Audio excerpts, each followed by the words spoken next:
Alright class, so for this part, I will be demonstrating how can we create complex vector graphics. I'll be demonstrating two examples. First example would be on how to create custom vector graphics, and then the another example will be I'll be teaching you how to trace some image and then convert them into vector complex vector graphics, and also we'll be exporting it into an image like in Jpeg or PNG file. So, you better check it out because ito yung magiging activity din natin. So, in short, I'll be demonstrating how to create your activity. Okay, so let's get into it. Okay, so now, as you can see here on my screen, I have these examples. So all of these are in vector formats. Okay, and in this format, I would like you to notice that they are in group version. Also, if you notice, my screen is a little bit shrunk, pero para mas kita niyo yung mga buttons and other parts, I have adjusted the resolution of my screen at some point. Okay, so these are all in vector graphics, where if we're going to zoom this in, you'll notice that they are in group. So naka-group siya as a whole, and then naka-group din personally yung mga technically yung mga ano natin shapes like that. So we'll be discussing how to create something like that, and then final output natin would be something like this. So there's an image, reference image, then we'll try to copy that as much as possible, at least mga 90+%. So, and then also I'll be showing you how to create another complex drawing like this, where meron tayong reference image na gagamitin. Meron din akong specific instruction na i-discuss later on na kailangan natin in order to have a tracing image here. So this is the original image, and then on my layer, if you notice, meron ako ditong layer na reference. So dito nag-a-appear yung reference image ko like that. And then I just change the opacity of it or yung transparency. And then ilalak ko lang siya, and then din sa new layer ko, dun ako nag-create ng drawing. So here, nandito yung drawing natin. Okay? So this will be our two examples. Probably ito yung magiging activity natin. Okay? So this one. And if you were going to do some practice, of course, you can try to create some other graphics like this. So this one is an anime character din in chibi example.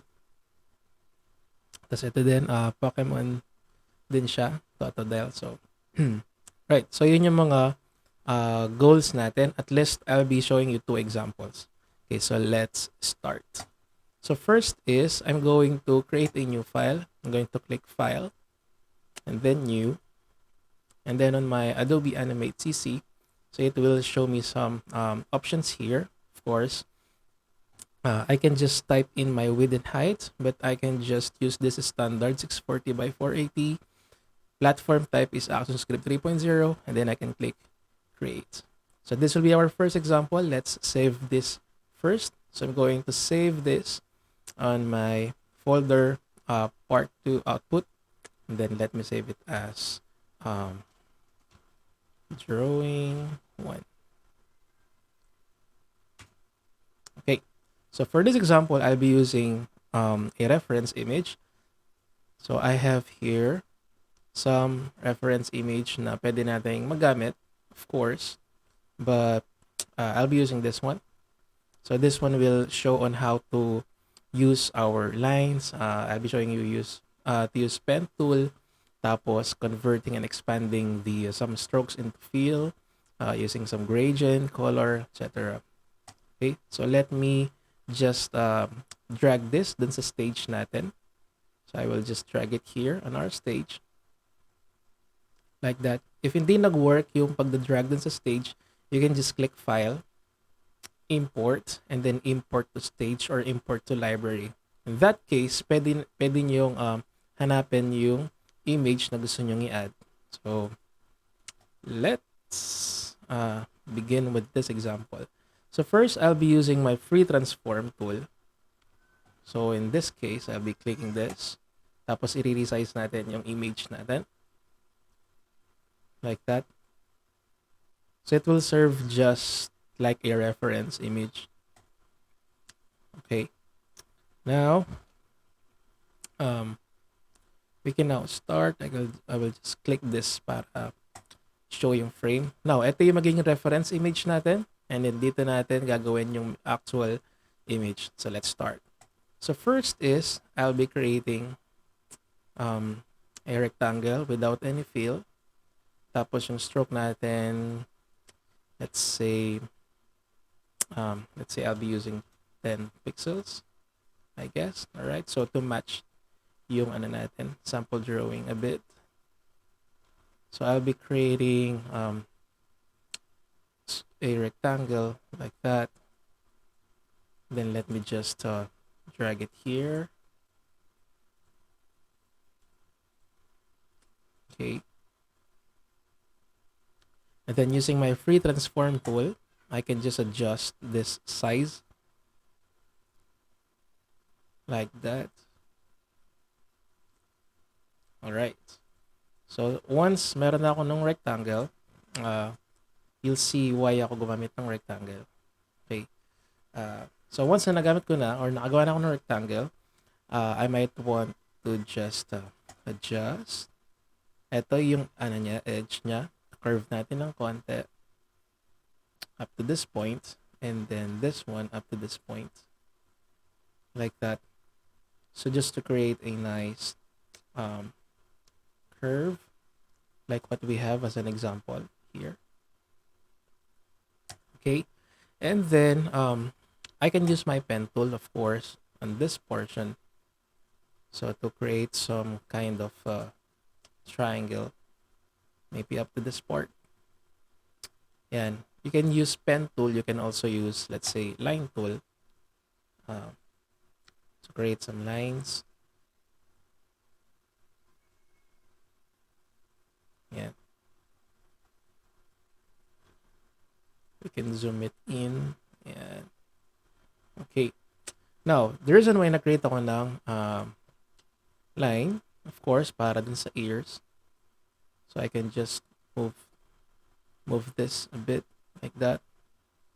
We can curve yung mga ears like that, as you can see. So let's curve this like that.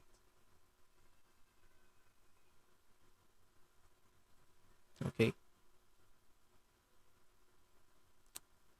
All right, so we'll just try to copy it even just a bit at some percentage. Then we can just delete some extra lines on here. Click and delete.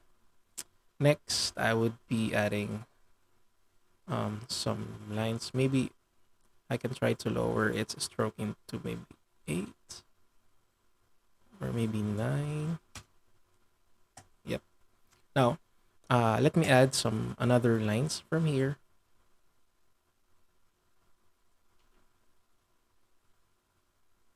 Like that. And then this one. Tapos dun sa lines natin, I would like to maybe move this a bit. And then this line, what I'm trying to do here is gusto ko siyang i-expand. So I can just click this, expand the fill after ko select yung stroke. Okay, the reason why I'm doing that is because gusto ko siyang ma-change yung ano niya, yung points niya on this part. Okay. Actually, we can create a line like that.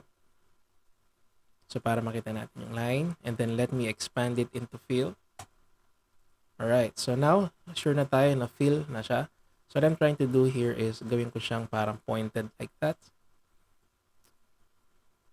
So maybe I can try to move this part into that part. Yan. Then we can just drag this a bit like that. Okay. And then, if you want, para hindi nakakat yung other line on this area, I can maybe group this, Control G. And then I can just put it here. Tapos, remember, pwede nating i-break apart to. But if you want to further modify this, after mo siyang i-group, you can just double-click this. Then you see, nasa loob na tayo ng group ngayon. And then I can just extend this a bit. Like that. Right. Okay. Now I can just, I think I can just copy and paste that. And then right-click, transform, flip horizontal. Like this. Let's rotate it a little bit. Like that. Okay? Next thing na gagawin natin would be, I think, this part. So I think we can just create some lines over there. So from here up to that part, and then from here up to this part, like that. And then let's just curve these things.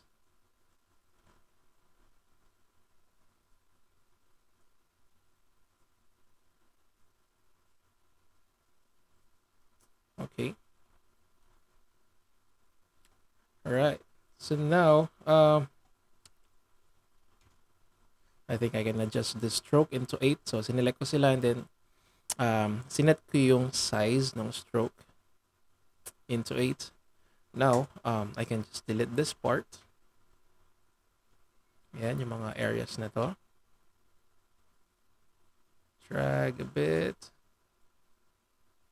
Yan. So somehow,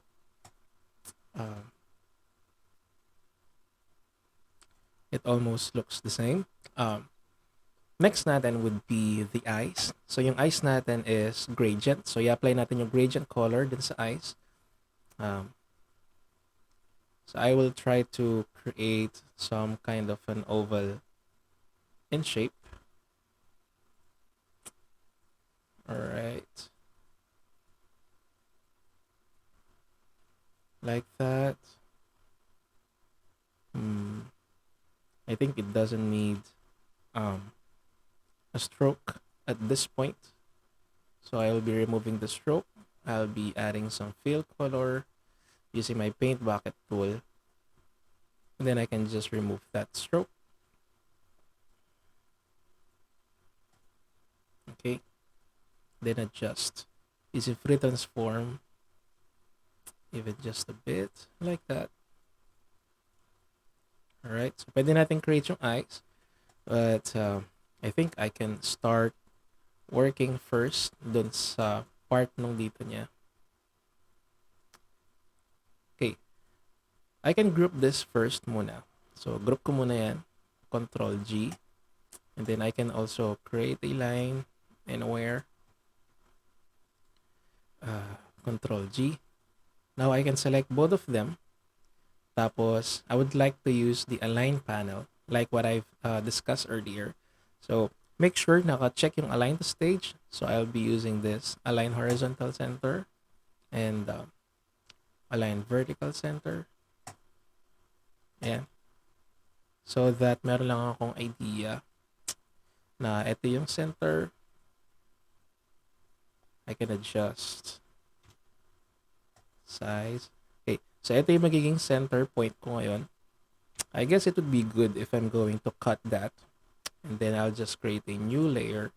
Where in this layer, I will be putting that line. So ilalak ko muna yung first layer. And then on this layer 2, I will just do paste and place. So yung Control Shift V. Ayan. So para sure, kung saan ko siya kinat, dun siya magpe-place. It's just that nilipat ko lang siya ng other layer. I'll just rename that as center. And then I can now lock this layer. And then let's go proceed to layer 1 kung saan nandito yung ating drawing. Yan. So, na-double click ako, tapos ni-rename ko siya. Okay? So, let's proceed now with our next step. So, yung next step natin is, I'd like to create this part. So, maybe I can use my pen tool at this point. And then I will just create a simple curve. Yeah.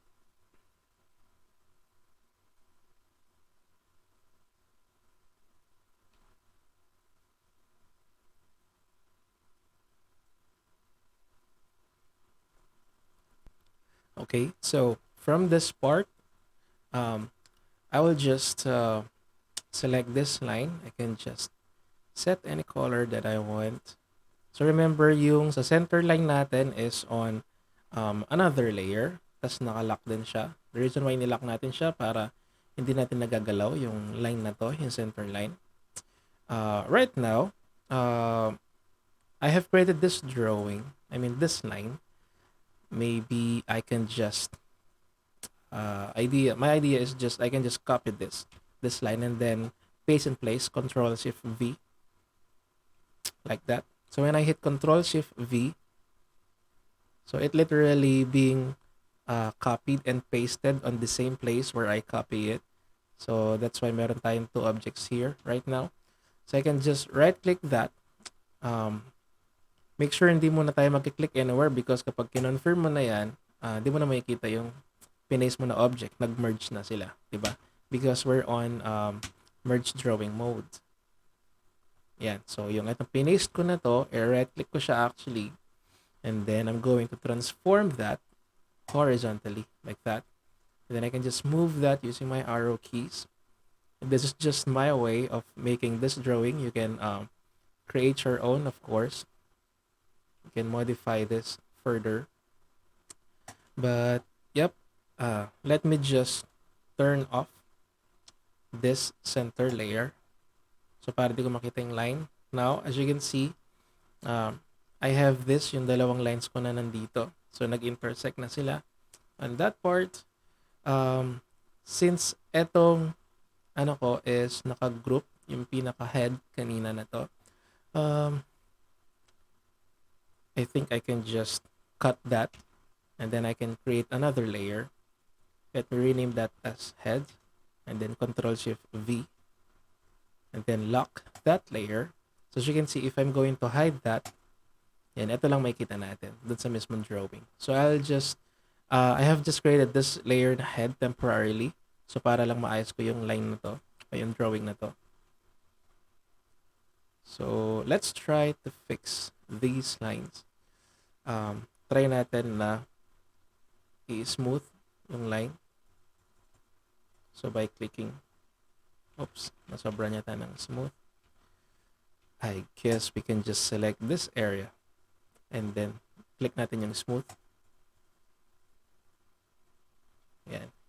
So ang ginawa ko doon is sinelect ko yung upper part lang and this part. Ayan lang, sinelect ko lang to. Tapos kinlik ko yung smooth ng for mga ilang times. So now they are kind of united into one curve in this area. So that's what I'm trying to achieve actually. So I can now just copy this. Or let's say, I can just copy this head. Ito. Or cut na lang natin siya rather. Cut. Then I can just delete this layer. Now, let's go back dun sa drawing. Ayan. And then, I will do Control-Shift-V. So, para yung head nandito na siya. Now, yung group na to, gusto ko siyang ma-ungroup. So, I can go to modify and then ungroup. But, I can just break apart. Pwede rin yun. So, Control-B. Ayan. So, when I do that, pwede na nating makat yung extra line in this area. Kasi lahat sila nasa merge drawing mode na. Okay? Next is, I can just do some color painting here. I will click this fill color. Tapos I can select a darker color like this. Yan. But I can certainly do this also. So when I click Paint Bucket tool, I will click this icon and then I will move out my mouse pointer para makuha ko yung color na to, and then click. It's almost the same. Click and click. Alright. Tapos white color para dito sa area na to. Once I'm finished, I can now use my selection tool to select all of this. Try lang natin. So as you can see, na paint over na siya ng white. Okay. So tatanggalin ko na ngayon yung stroke kasi this original wala naman siyang stroke. Like that. Alright. Next natin is I can just group this. Control G and drawing. I can just lock that. Now, I will create a new layer again. Tapos, para naman to sa eyes. Yan. So, dito ko i-create yung eyes on this layer. We'll just get that. Yan. Dito sa layer ng eyes. So, dito ko ilalagay ngayon yung eyes. Yan. Tapos, maybe I will just move this a bit on this area. And then, I will try to create a gradient color. So, pupunta tayo dito sa may color panel natin. And then, we'll be selecting linear gradient. Because in this example, it looks like a linear color. Okay. Or linear type. So, this is a linear gradient. I'll be using shade ng medyo yellow-orange. Tapos dito na parang medyo yellow, like that. Then using my gradient transform tool, I will transform my gradient color here. So I will just rotate this like that. Okay, and then I can just adjust this a bit. Yeah. Okay. Next is I would like to copy and paste this also. So this one should be like a black color. And then group natin siya, Control G. And then this one, Control G din natin siya. So when we put it over there, ayan. And gusto siya magkaroon ng konting black dun sa upper part, parang sa example. So I will just move this a bit below, like that. So to create that some kind of an effect dun sa eyes. You see, hindi ko naapektuhan yung other part ng head kasi nasa separate layer siya and nakalock. So dito tayo sa eyes. So dito sa may part ng eyes, I would like to add a circle. So yung pupil ng eyes niya, it looks like really a circle. So I will turn off yung stroke. I will select a black color, hold shift while dragging to create a perfect circle. Control G and then put it here. Let me lower that a bit. So it will look a little bit smaller. Yan.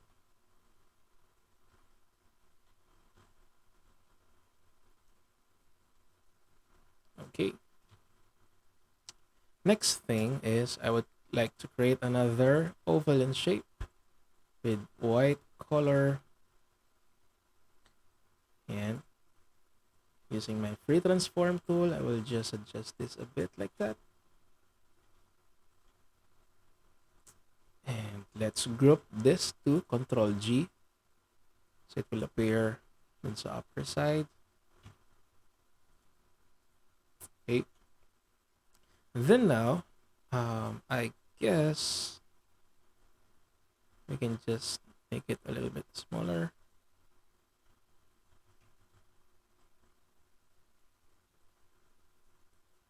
Okay, I guess we can now just hit Control G overall, that's eyes. Then I can just copy and paste. Control Shift V, paste in place. And then just move the newly added eye on this area. like that. Okay? Next thing natin would be yung sa part ng mouth. So I'll be creating another layer, and then let's rename this as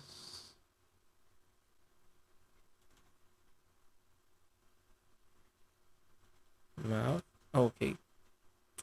Next is I will just turn on yung sa center part so that I can be sure that I'm working on the certain part. Now I will just create that. Uh, Quite a bit of triangle.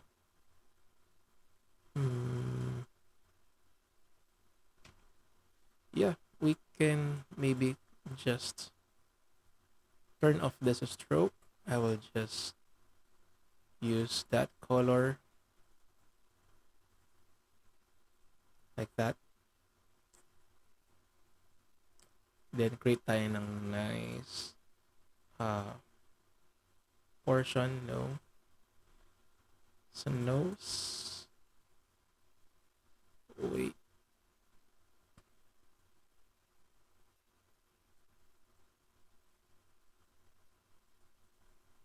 Something like that. But, how about this?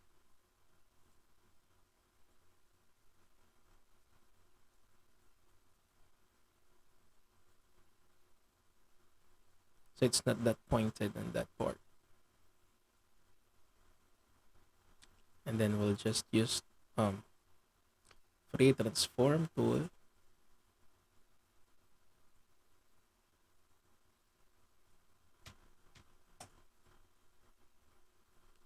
And I think almost the same size.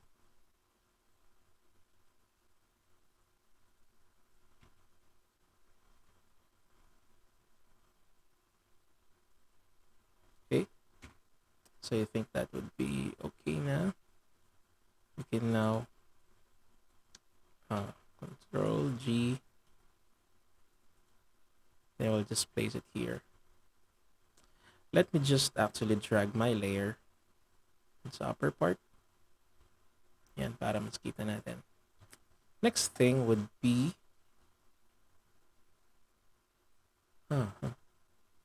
yung sa may bandang dito niya. So I will create just a stroke using my pen tool.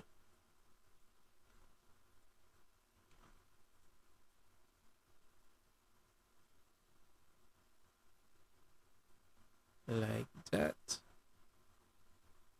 Now using my sub selection tool here, okay, I will just zoom this in and then we'll just drag this point.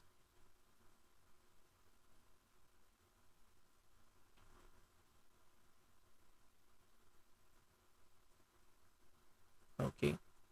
Now I will just convert this maybe or expand that into fill. I think it looks a little bit smaller. Adjust natin into 8 into 7 or 5.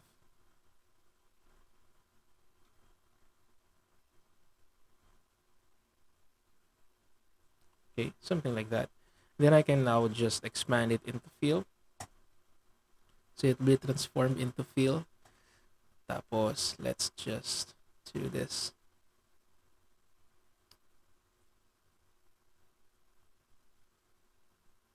Like that.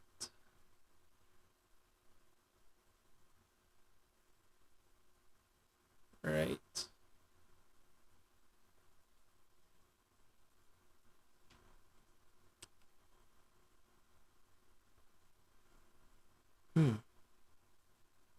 Okay.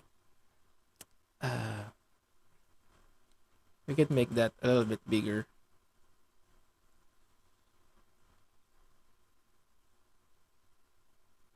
Okay. The next step would be We can lower the size of this a bit.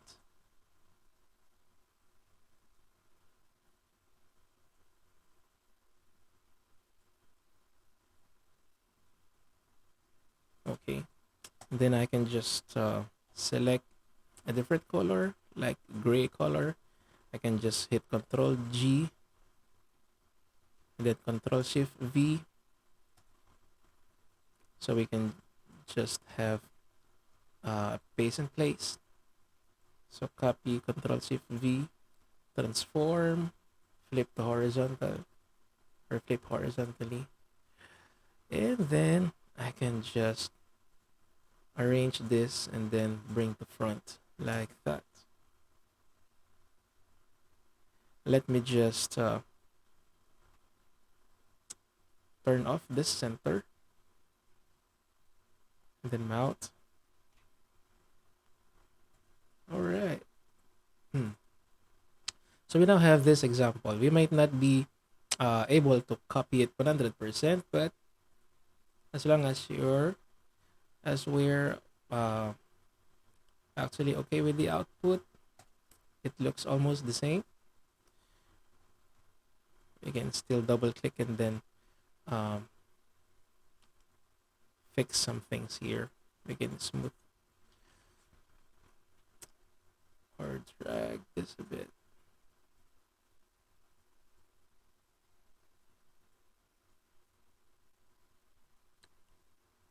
Because it looks too pointed.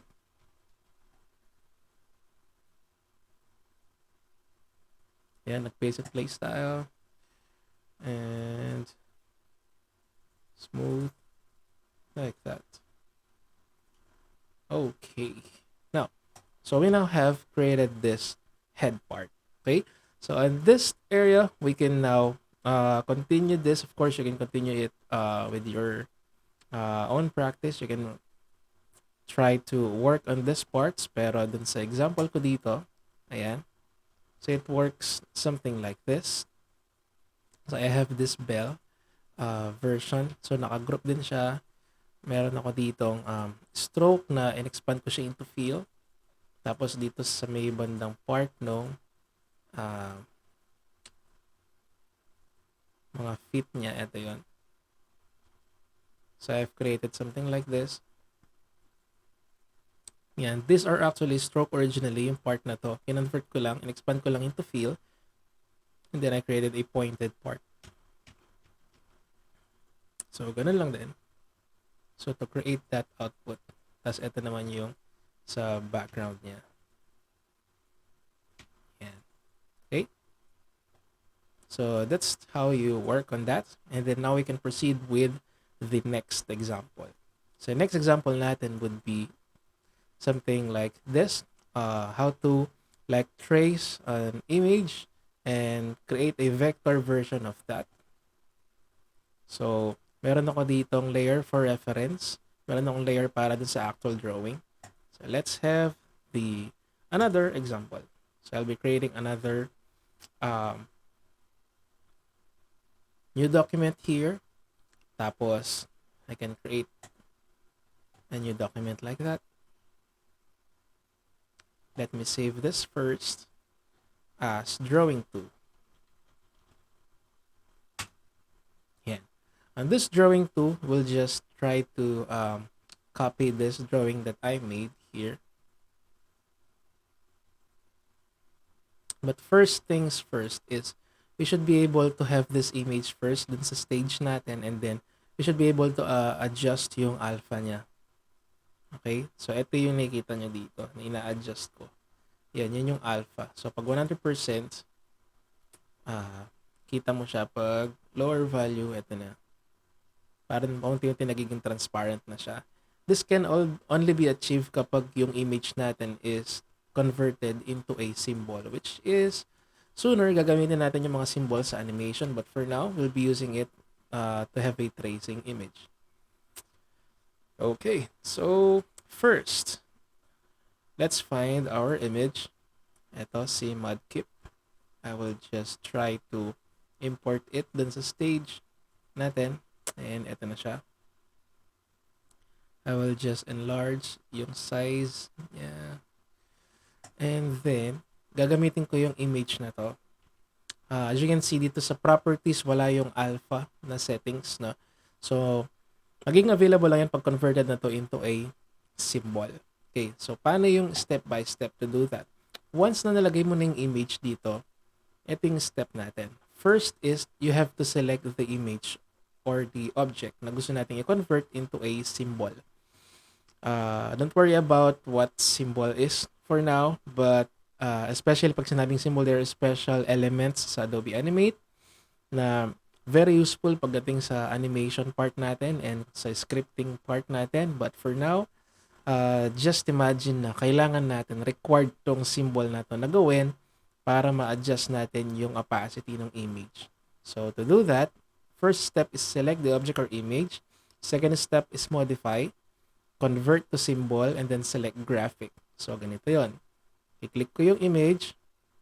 I will go to modify on this area. Tapos, meron tayo dito makikitang convert to symbol or shortcut F8.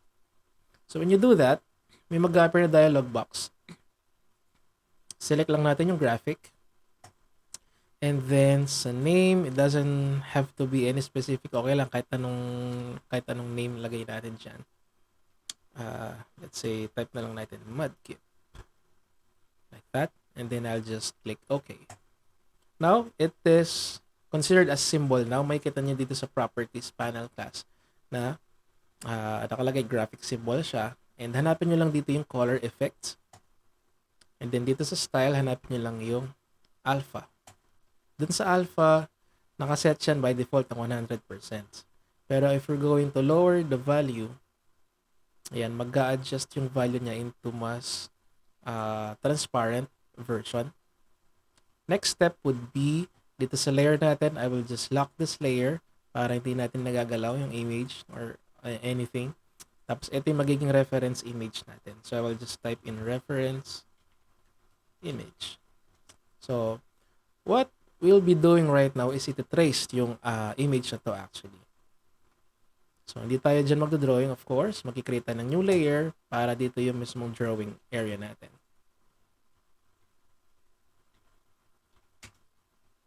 Okay, so on this layer, dyan tayo mag-drawing.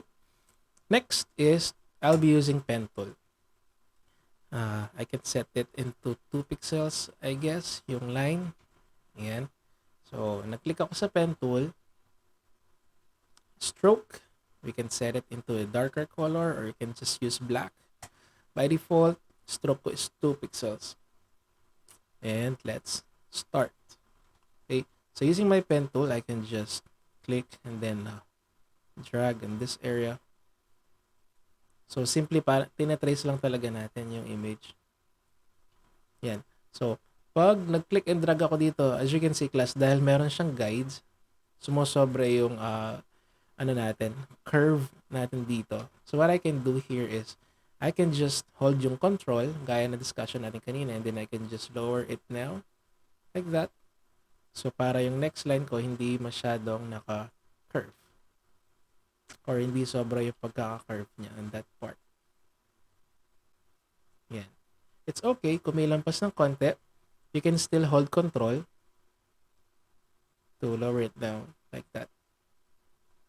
Yan. So to match our actual reference image. Then I can just click on this part, on this area. Okay lang, may lampas. Pwede naman nating delete mamaya. Now,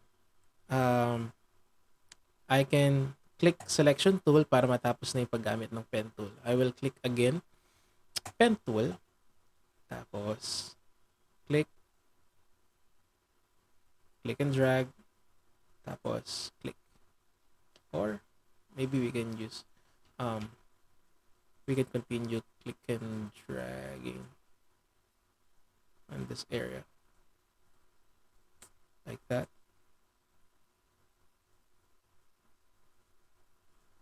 Okay, next thing is I will create another line. So using pen tool,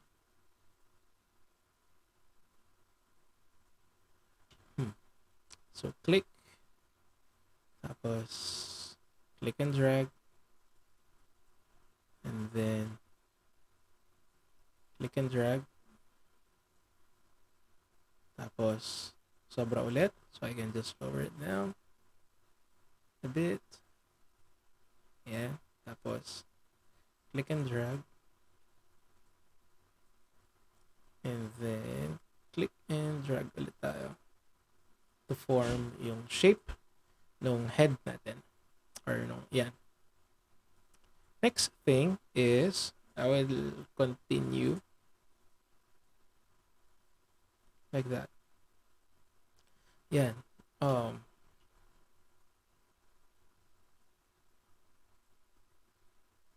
Okay. Okay, so para ma-reset yung paggamit ko ng pen tool, what I usually do is, in-hold ko yung control. Pag in-hold ko kasi yung control, tingin yung mouse pointer. Pag nag-hold ako sa control, nag-iba yung tool, nagiging sub-selection. So I can just click anywhere. Like that. So para ma-reset yung pen tool. But still, pag binitawan ko na yung hold ng control, after ko mag-click, pen tool siya ulit. So that I can create another set of lines over here.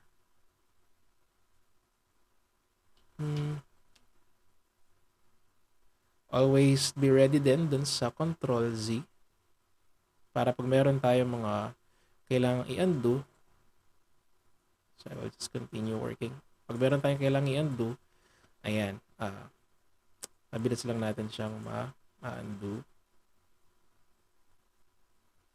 Ayan, so hold ko yung control, tapos click sa labas, and then ma-reset ulit. Click. So, ginagawa ko dito para hindi masyadong pointed dyan. Nag-click and drag ako. Ayan. Para may konting curve yung pointed area niya. So, I'll just continue working on this. Like that. Ayan. Hinold ko yung control. Tapos nag-click ulit ako para ma-reset. And then, mag-create ulit ako ng another set ng line ng pen tool. Yan. I will just finish here, at least dun sa head part. Yan. So, para lang may idea tayo. Sa pag-create no ganitong drawing. So, click and click lang. Hold control. Tapos, click. And then, click. Next is, i-create ko yung eyes niya. So, I will try to create an oval here. Like that. Tapos, dito sa oval natin,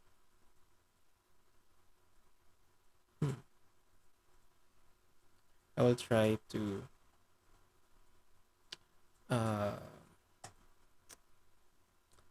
maybe we can just do yung coloring later. I will just continue working dun sa stroke side.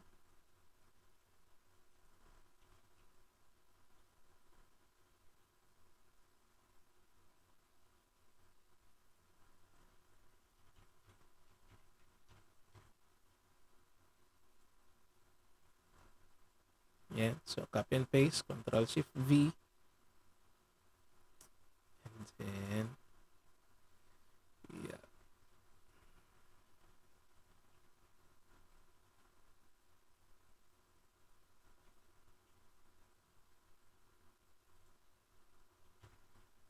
Okay, so lalagyan natin ng color ito mamaya. I will just select this using lasso tool. And tapos using my selection tool ulit while dotted pa siya. So, pwede ko siyang drag outside. Mamaya gagamitin natin yung sa eyes na part.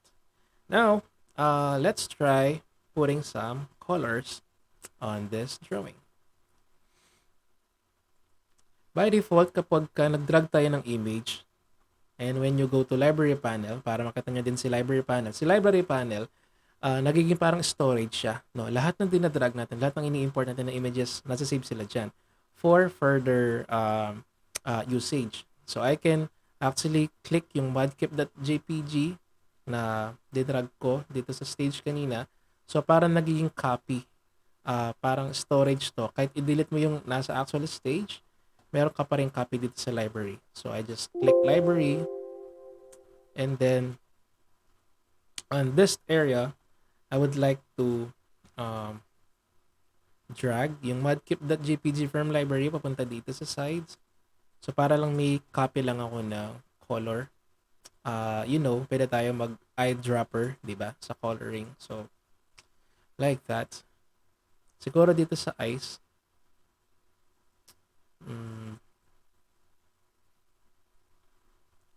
Yan, siguro dito sa eyes. Ilalagay ko siya somewhere here. Tapos using my paint bucket tool, dito sa paint bucket tool, I will click this sa properties panel. And then, I will select yung color nung sa eyes nito. So, here. And then I'm going to point somewhere here. Tapos, i-paint over natin yung area na to. Like that. Okay? And then, white color para dito.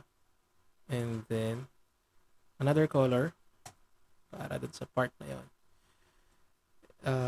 I guess we can now delete yung stroke on these areas. So, to do that. But I do actually recommend something like this, no? Yung maliit na circle na to, i-group ko siya. Parang ginawa natin dun sa cat kanina. So, pwede ko siya i-group. Ito din yung gray area. Group ko siya like that. You see, etong part na to, butas siya. So, I don't recommend something like that. But rather, I can just click paint bucket tool. Tapos, select ko yung color na to. Click. Ayan, para full color siya. We can now Control G that area. Tapos ito, drag natin. Upper part. Kaso ang problema, nasa likod siya ngayon ito. So I can just right click this white circle and then arrange, bring to front. Like that. And then this one, right click, arrange, bring to front. Okay.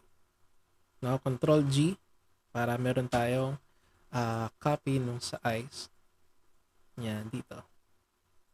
We can just rotate this a bit using free transform tool. Like that.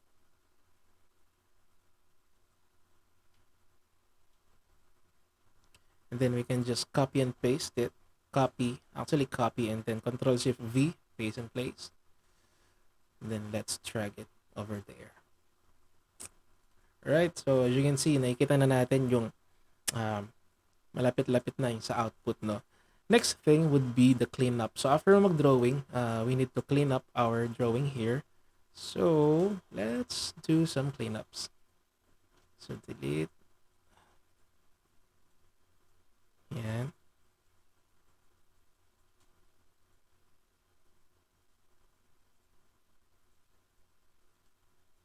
Okay.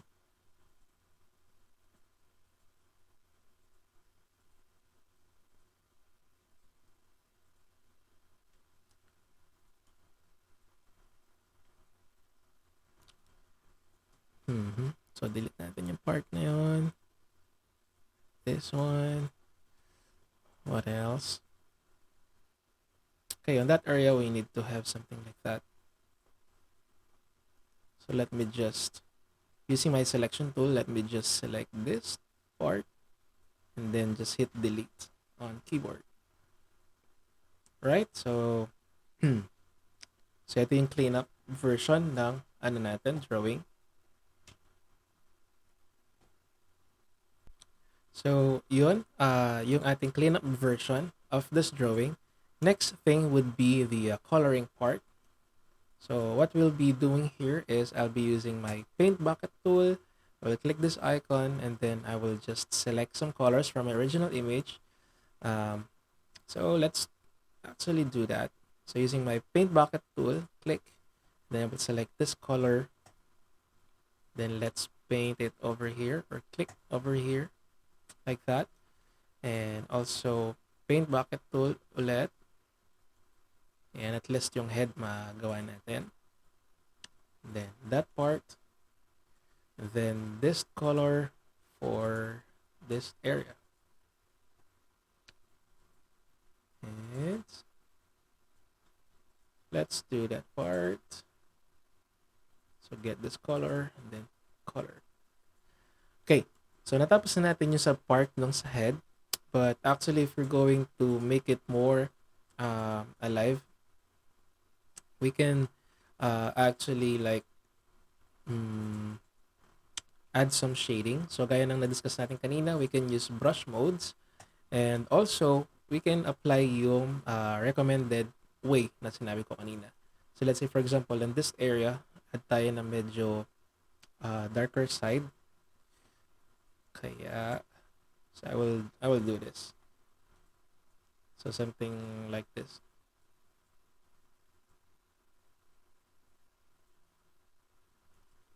Mhm. Like that. So after ko mag-create ng line, actually I can now select all of this area na to, right? And then using my properties panel here, I will click this and then I will select yung color na to. So as you can see, it is actually updating agad kasi selected yung area na yon. Now I can click and delete those extra lines. As you can see, meron na tayong shading on that part. I can continue doing that. Let's say on this part.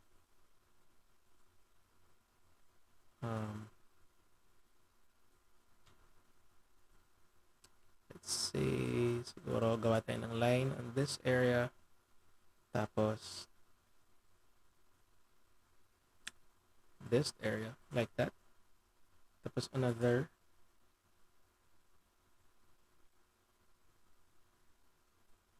Like that. So now I will click this portion. I mean this area right here. And then using my properties panel, I will just point it out here. Like that. And then this part then. So click. And that. We can now delete these extra lines.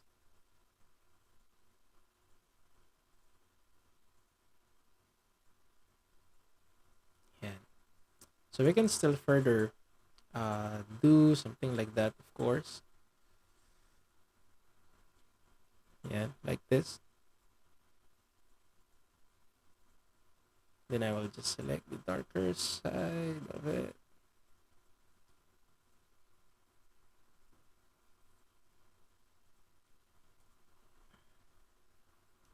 Yeah. Okay.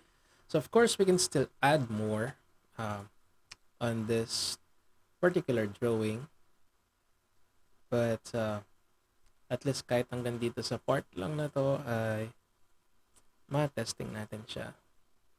Or malagyan natin siya ng shadow style.